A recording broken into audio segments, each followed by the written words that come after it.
안녕하세요, 촬영러 일마크입니다. 이번 영상에서는 2023년 4월 초 현재 제가 사용 중인 카메라와 렌즈에 대해 정리해보려고 합니다. 큰 이변이 없으면 지금의 구성을 상당 기간 유지할 것으로 생각합니다. 구입한 시기와 구입 당시 가격, 주요 용도 등으로 다뤄보겠습니다. 사용 중인 카메라부터 바로 살펴보시죠. 첫 번째로 알파1입니다. 알파1은 2022년 가을에 알파7 R4를 처분한 금액에 가을에 거뒀던 상업 촬영 수익을 더해 구입했습니다. 중고로 구입했고 당시 구입 가격은 550만원이었습니다. 당시엔 꽤나 저렴했던 가격이었는데 1년 반 정도 지난 지금은 100만원가량 더 내려왔네요.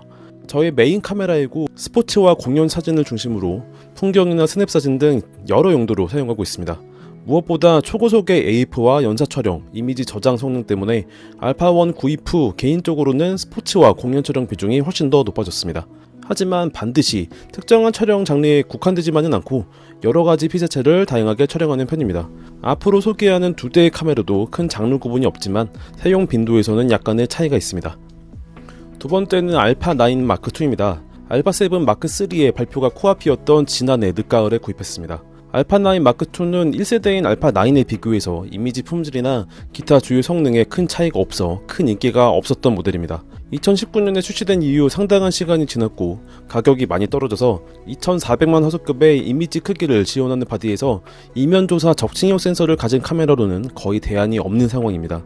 알파9 마크3가 세계 최초로 글로벌 셔터를 가진 최신형 카메라로 등장했지만 가격이 너무 큰 부담이죠. 그래서 저는 알파9 마크3 대신 알파9 마크2의 중고 카메라를 선택했습니다. 당시 사용 중이던 알파7C로 상업 촬영을 진행해야 했는데 바디 설정 변경 시에 반응이 너무 굼뜬 데다 메모리 버퍼, 커스텀 버튼 등 단점이 많아 매우 불편했습니다. 대안을 찾던 중에 알파9 마크2가 눈에 들어왔고 알파7C를 판매한 금액에 당시 가을 상업 촬영 수익을 더해 중고가 약 290만원에 구입했습니다. 무소음의 고속 연사 촬영이 가능한 탓에 공연과 스포츠 촬영에서 주요한 조합으로 사용하고 있습니다. 상업 촬영에서는 알파1의 화소 크기로 인한 용량 압박 때문에 그 대신 알파9 마크2와 알파7 마크4를 조합하여 사용하고 있습니다.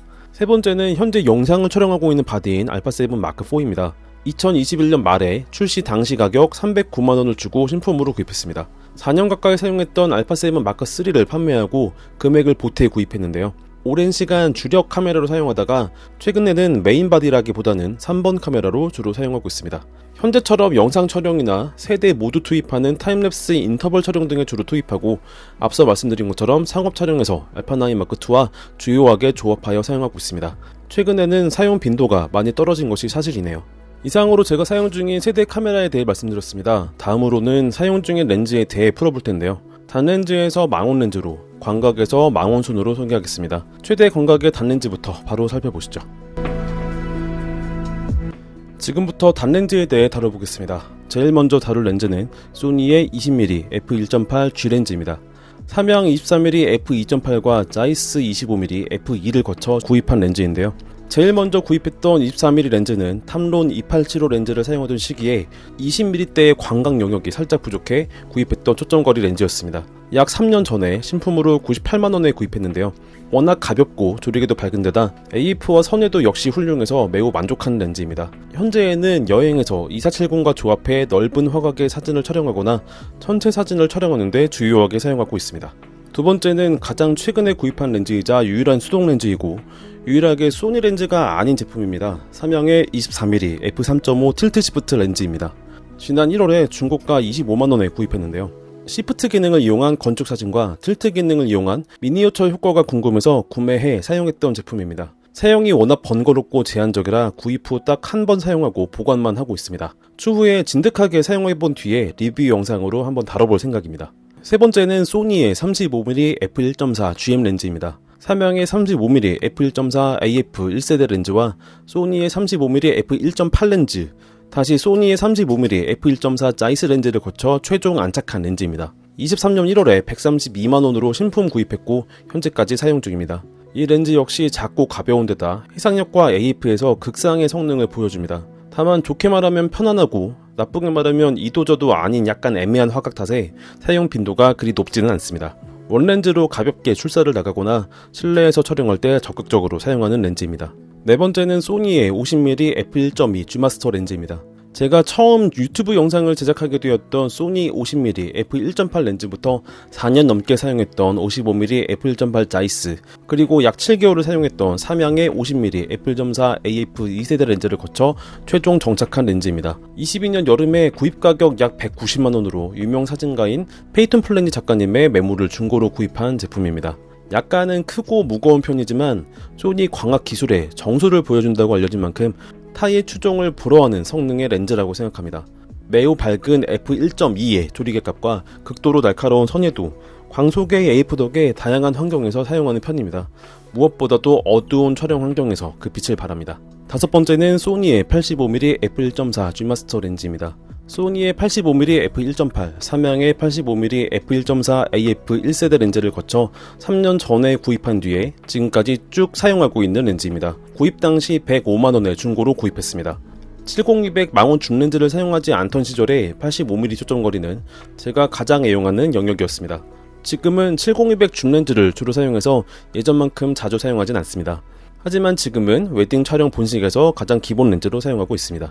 출시된 지 거의 10년이 지났지만 여전히 훌륭한 해상력과 아름다운 보케로 인기가 많습니다. 인물 사진 혹은 배경을 완전히 날린 사진에서 매우 만족하면서 사용하고 있습니다. DSLR 카메라가 주요하던 시절에는 상당히 빠른 편이었지만 현 시점에서는 느리고 굼뜨게 느껴지는 AF가 아쉬운 부분입니다. 그래도 현재 사용 중인 바디와 함께 사용하면 연속 초점 모드에서도 무난하게 사용이 가능하다는 생각입니다. 여섯 번째이자 마지막 단렌즈는 소니의 90mm f1.8 GOSS 마크로 렌즈입니다. 19년 봄에 신품 가격 약 100만원으로 구입했고 지금도 사용하고 있는 렌즈입니다. 마크로 렌즈답게 봄철에 꽃사진에 주로 사용하고 간혹 접사 촬영이 필요한 경우에 꺼내 사용하는데요. 반대로 말하면 꽃사진과 접사 촬영이 아니면 자주 꺼내 쓰지 않는 편입니다. 이 렌즈 역시 출시된 지 거의 10년 가까이 됐을 정도로 시간이 꽤 지났지만 소니에서 리뉴얼을 적극 고려하지 않을 정도로 사용에서는 큰 아쉬움이 없는 제품입니다.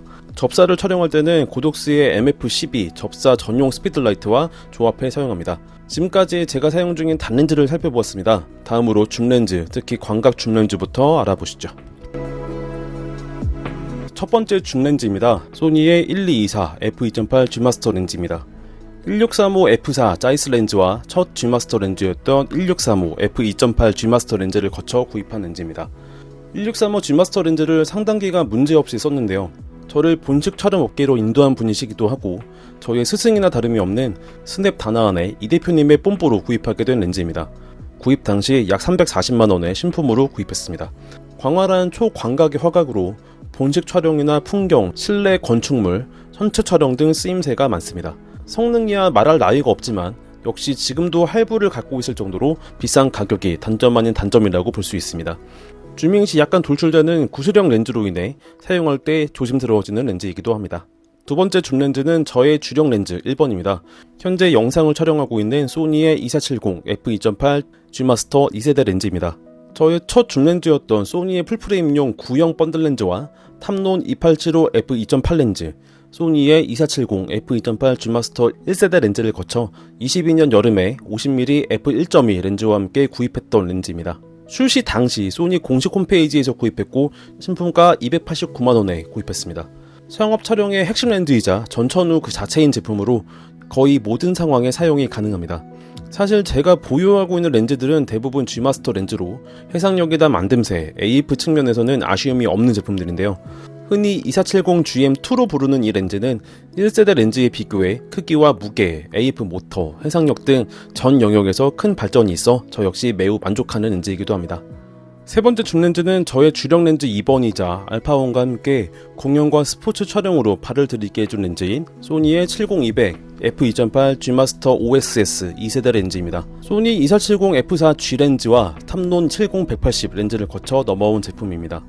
22년 가을에 330만원가량의 신품으로 구입했습니다. 제가 지난 여름에 리뷰 영상으로 다룬 적이 있는데요. 다른 G마스터 렌즈처럼 가격 외에는 단점을 찾기 힘든 렌즈입니다. 용도와 예산만 부합한다면 무조건적으로 추천하는 렌즈이기도 합니다. 풍경과 상업 촬영은 물론 공연과 스포츠 등 해상력과 AF를 모두 요구하는 환경에서 다용도로 사용 가능한 제품입니다. 네 번째 줌렌즈는 저의 첫 고급 망원 줌렌즈였던 100-400 f4.5부터 5.6 G마스터 OSS 속칭 백사급 렌즈입니다.